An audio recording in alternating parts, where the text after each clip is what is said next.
Bonjour à tous et bienvenue à l'heure de puissance. Mon nom est Jimmy Chérubin et je suis le directeur du département de l'éducation chrétienne au Centre évangélique universel de Montréal, qui est chapeauté par nul autre que pasteur Aramus Bartellus et pasteur Caleb Bissi Bartellus. Dans les temps dans lesquels nous vivons, vous êtes sans le savoir que c'est relativement assez difficile.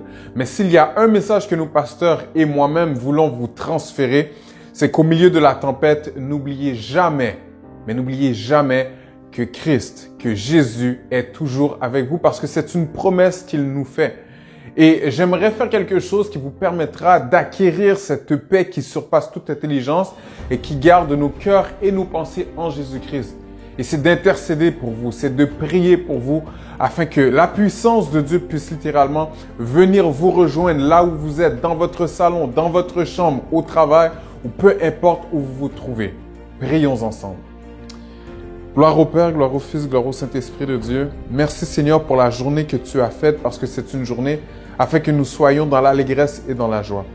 En cet instant, Seigneur, nous nous apprêtons à être environnés de ta puissance dans cette heure que tu as préparée. Te demandons, Seigneur, que tu puisses passer dans les foyers de tous et un chacun, que tu puisses littéralement toucher chaque personne à travers les différentes paroles, à travers les différentes choses qui se passeront dans ce service, Père éternel, et que tu puisses littéralement les toucher tous ceux qui sont anxieux, tous ceux qui vivent, Seigneur, une certaine dépression, tous ceux qui ont un manque de joie, tous ceux qui vivent, Père éternel, avec des pensées qui les emmènent à ne pas penser de la bonne façon, qui les emmènent à douter de ce qu'il y aura des solutions. Te demandons, Seigneur, que tu puisses également toucher ceux qui ont été littéralement frappés par la maladie COVID-19. Alors, Seigneur, que nous cherchons encore des réponses, Père éternel, face à ce problème qui ravage le monde entier. Te demandons également que tu puisses aller dans les différents secteurs de la santé et que tu puisses équiper convenablement, que ce soit médecins, infirmiers auxiliaires ou autres, et que tu puisses littéralement les aider à passer au travers. Donne-leur la force dont ils ont besoin pour être un support, Seigneur, sur cette terre. En cet instant également, je te prie pour que littéralement tu puisses faire reconnaître l'Église comme étant la vraie solution. Parce que la vraie solution et l'antidote, Seigneur, restera toujours ta présence, notre Seigneur. Te demandons donc que tu puisses être là pour chacun d'entre nous, que tu puisses être là comme une réponse à nos questions et que tu puisses littéralement donner joie, paix, amour et que ta fidélité puisse nous accompagner tout au long des prochains jours qui viendront. Et si nous t'avons prié, Seigneur, ce n'est pas parce que nous sommes dignes ni bons, mais c'est dans le merveilleux et précieux nom de ton Fils unique Jésus, qui vit et qui règne dans tous les siècles des siècles. Amen.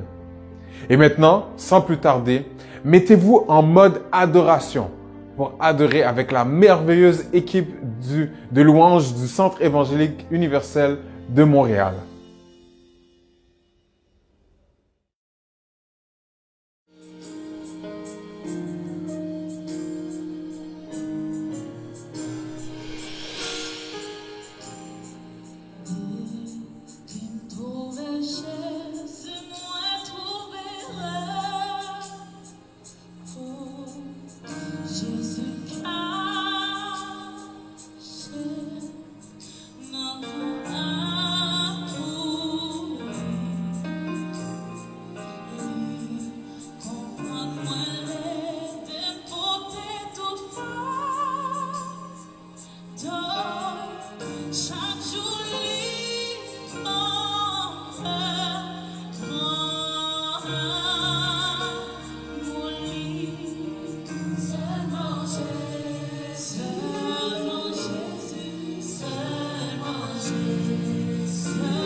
Rebonjour frères et sœurs. Nous avons adoré ensemble, nous avons prié ensemble, nous avons lu la parole de Dieu ensemble.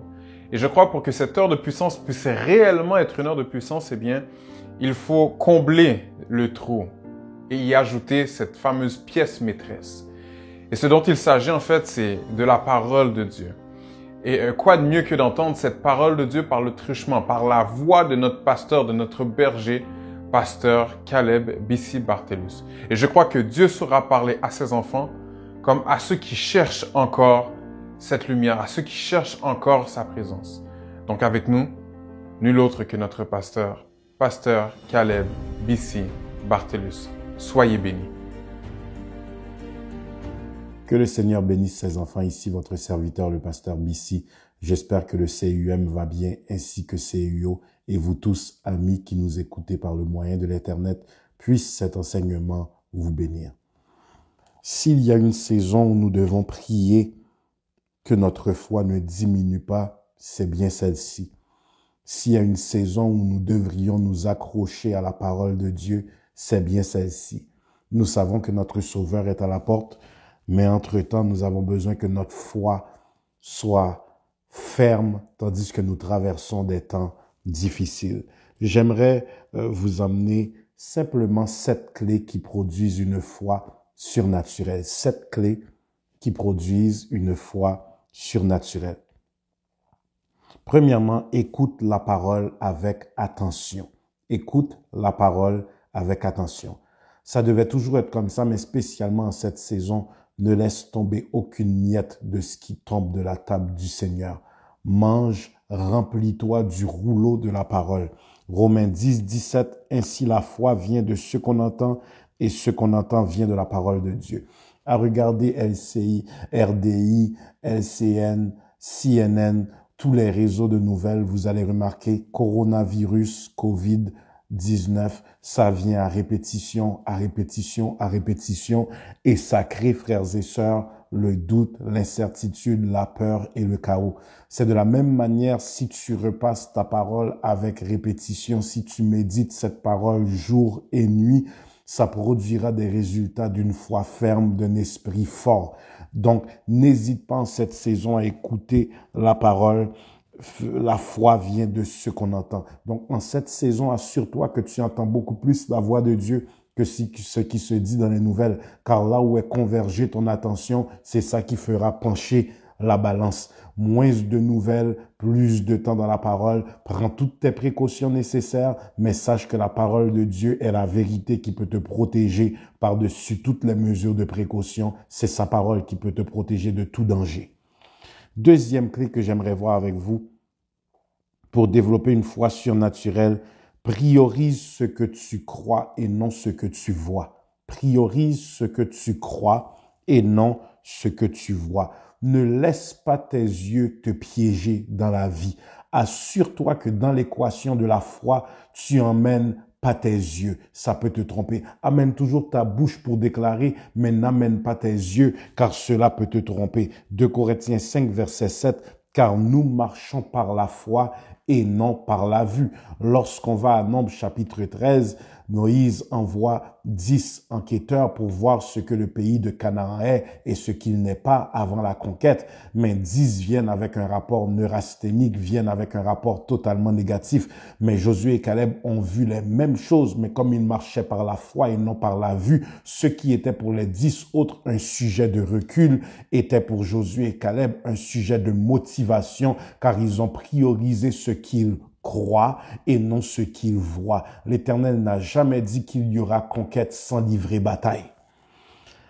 Troisième clé pour développer une foi surnaturelle, reconnais que tu es la priorité de Dieu. Reconnais que tu es la priorité de Dieu. Matthieu 6,30, si Dieu revint ainsi l'herbe des champs qui existe aujourd'hui et qui demain sera jetée au four, ne vous retirera-t-il pas à plus forte raison, gens de peu de foi? En cette saison spécialement, reconnais que si Dieu permet que tu passes par cette période difficile, cette pandémie planétaire, c'est parce qu'il a un plan spécial pour son Église. Il a une grâce spéciale pour son Église. Il a une faveur spéciale pour son Église. Peut-être que tu ne comprends pas ce qui se passe, mais tu restes la priorité de Dieu. Il ne manquera pas de provision dans ta maison. Il ne manquera pas de protection pour ta maison, car tu es la priorité de Dieu. S'il revint ainsi l'herbe des champs, à combien de plus forte raison, toi, le couronnement de sa création. C'est pour toi qu'il a préparé tout ce monde afin que tu en jouisses. Tu es la priorité de Dieu. Quatrième clé pour développer une foi surnaturelle, prie avec assurance. Qu'est-ce que prier, frères et sœurs? C'est relâcher ma foi devant le trône de la grâce. C'est relâcher ma conviction devant le trône de la grâce. Et je prie en citant la parole de Dieu, car sa parole est sa volonté. Et c'est sa volonté que je sois béni, c'est sa volonté que je sois en paix, c'est sa volonté que je sois prospère. Maintenant, être prospère, ça signifie pas être millionnaire tout le temps. Être prospère, ça peut être joyeux, ça peut être en santé, ça peut être... Donc, plus ton âme prospère, plus l'Éternel te fait prospérer dans toutes les autres dimensions de ta vie. Et certaines fois, tu n'auras même pas à prier pour ces choses que les païens prient pour. Tu n'as qu'à plaire à Dieu et c'est sa volonté que tu sois bien. Si ta vie est une offrande à Dieu, maintenant tu peux prier avec assurance et tu verras Dieu te répondre. Vérifions ça dans la parole. Matthieu 21, verset 22. Tout ce que vous demanderez avec foi par la prière, vous le recevrez. Luc 17, 6, et le Seigneur dit, si vous aviez de la foi comme un grain de sénévé, vous diriez à ce sycomore, déracine-toi et plante-toi dans la mer, et il vous obéirait. Voyez-vous comment peu de foi peut déplacer une grande situation, comment peu de foi peut faire tomber un grand géant. La seule chose que tu as besoin d'avoir, c'est peu de foi en ton grand Dieu, et ça fera toute la différence. Jacques 5, 17, Élie était un homme de la même nature que nous, et il pria avec instance pour qu'il ne plût point, et il ne tomba point de pluie sur la terre pendant 3 ans et 6 mois. Suivez-moi, Élie était un homme de la même nature que nous.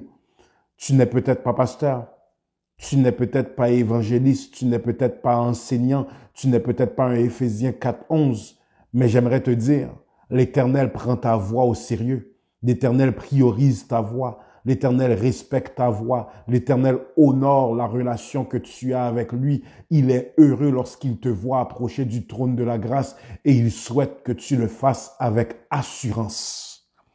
5e point pour développer une foi surnaturelle, sois constamment en combat contre le doute. Sois constamment en combat contre le doute. Éphésiens 6, 7. Prenez par-dessus tout le bouclier de la foi, avec lequel vous pourrez éteindre tous les traits enflammés du malin. Savez-vous ce qui arrive lorsque vous êtes stationné illégalement? Vous recevez une contravention. Enfant du Seigneur, l'esprit de doute est illégalement stationné dans tes pensées. C'est le temps de l'exposer et l'expulser à la lumière de la parole.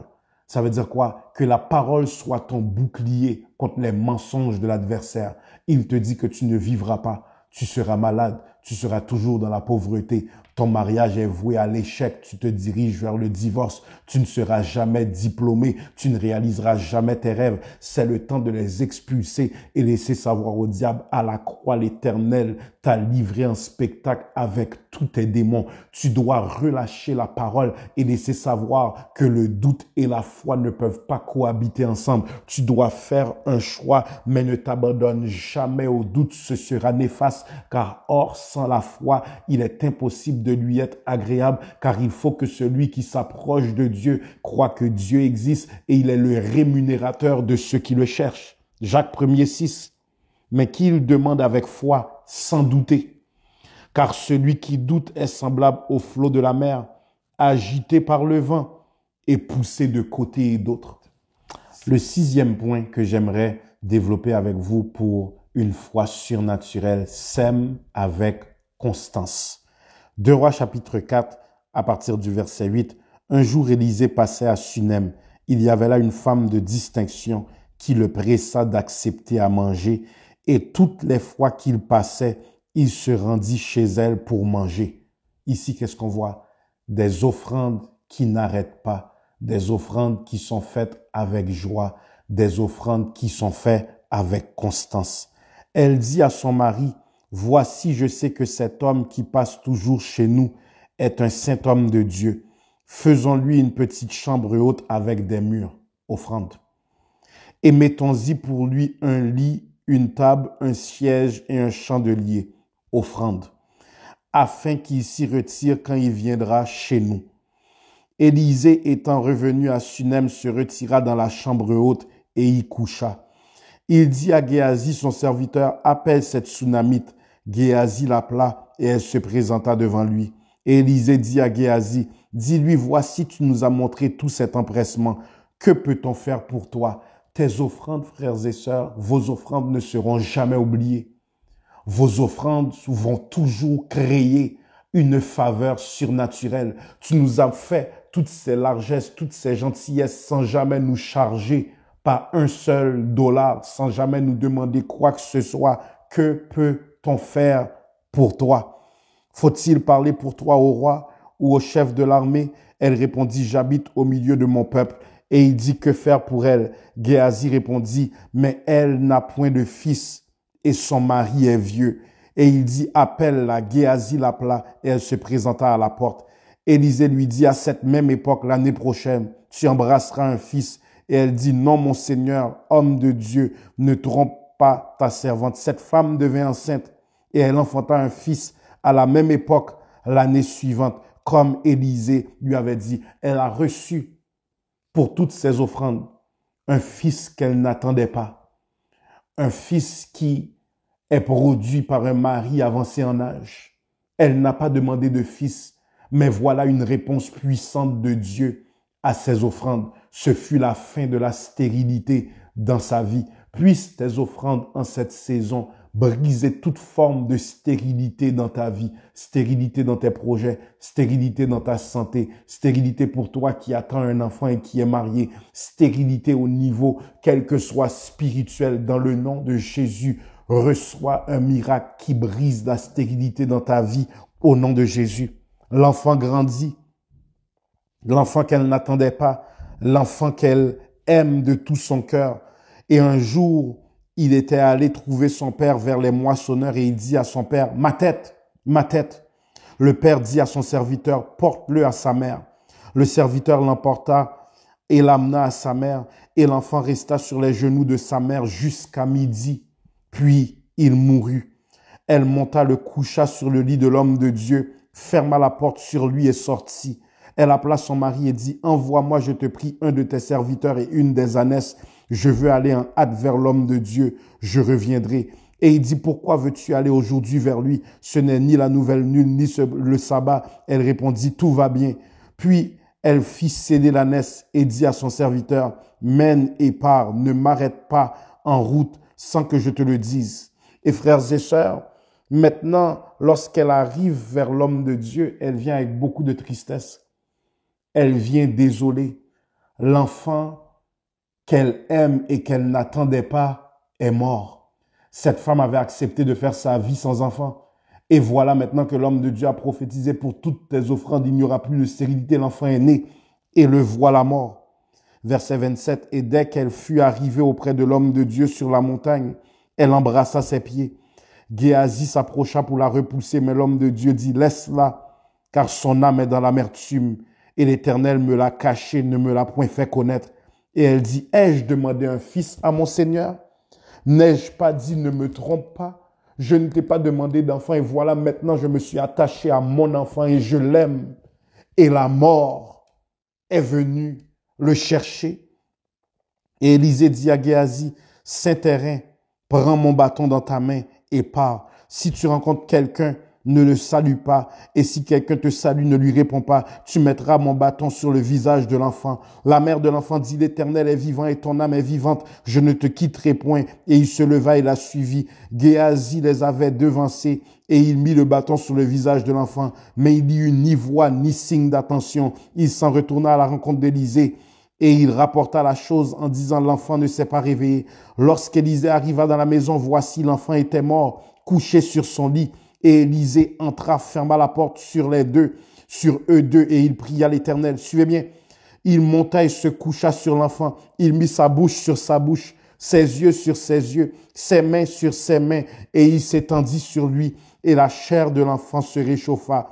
Élisée s'éloigna, alla çà et là par la maison, puis remonta et s'étendit sur l'enfant. Et l'enfant éternua 7 fois et il ouvrit les yeux. J'aimerais vous dire, frères et sœurs, il y a un niveau d'offrande. La mort ne peut pas rester dans ta vie. Il y a un niveau d'offrande. L'échec ne peut pas rester. Il y a un niveau d'offrande. La mauvaise nouvelle est obligée de se changer en bonne nouvelle. Psaume 20, verset 4. Puisse l'Éternel se souvenir de toutes tes offrandes. En cette saison, l'Éternel se souviendra de toutes tes offrandes. Et lorsque je parle d'offrande, je ne parle pas seulement dans une dimension pécuniaire, mais ta vie est une offrande de sanctification devant Dieu. Ta louange est une offrande. Ton adoration est une offrande. Puisse l'Éternel, en cette saison difficile, éclater sa gloire dans ta maison, qu'il se souvienne de toutes tes offrandes. Et enfin, comme dernier point, trouve-toi, pour développer une foi surnaturelle, trouve-toi un entourage qui a la foi. Trouve-toi un entourage qui a la foi. Luc chapitre 5, verset 18. Et voici des gens cherchant sur un lit un homme qui était paralytique, cherchaient à le faire entrer et à le placer sur ses regards. Comme ils ne savaient pas où l'introduire à cause de la foule, ils montèrent sur le toit et ils descendirent par une ouverture avec son lit au milieu de l'assemblée de Jésus. Suis-moi bien. Qui est fort pour toi lorsque tu es faible? Qui t'aide à traverser les difficultés? Qui t'aide à louer lorsque ta bouche ne peut pas louer? Qui t'aide à adorer lorsque tu ne peux pas adorer? Qui t'aide à prier lorsque tu ne peux pas prier? Ce miracle du paralytique, frères et sœurs, n'a rien à voir avec lui, mais a tout à voir avec la foi et l'action de ses amis. Quel type d'entourage en cette saison as-tu autour de toi? As-tu des gens qui vont t'appeler et dire « Je ne te laisserai pas sombrer en dépression. Je ne te laisserai pas sombrer en paresse spirituelle. Je ne te laisserai pas devenir paresseux d'un point de vue spirituel. Je ne te laisserai pas devenir une personne qui doute. Je ne te laisserai pas dans cette panique, mais je vais t'aider à prier. Je vais t'aider, je vais intercéder avec toi. Je vais t'aider à adorer. Je vais devenir un compagnon de prière avec toi. Qui est fort autour de toi tandis que tu traverses une saison faible? C'est en cette saison que tu as besoin d'avoir un entourage de qualité d'un point de vue spirituel. Quel type d'amis as-tu autour de toi? Je te conseillerais de choisir un entourage de foi. Je te conseillerais de choisir un entourage qui peuvent t'aider à traverser cette saison. Mais pour une foi surnaturelle, trouve-toi un entourage qui a la foi. Si vous avez été béni par cet enseignement, vous verrez un lien en dessous du vidéo. N'hésitez pas à faire des dons pour l'avancement de l'œuvre de Dieu. Pasteur Armus et moi, nous prions pour vous. Nous vous aimons. Anticipant vous revoir très bientôt en chair et en os dans la maison du Seigneur. CUM, nous vous aimons. CUO, nous vous aimons. C'était votre serviteur, le pasteur Bissi. Soyez bénis. À vous tous qui êtes bénis par ce ministère et qui aimeriez le supporter par don monétaire, vous pouvez le faire par le courriel suivant: complexeCEUM@gmail.com. Mot de passe: CEUM 8555.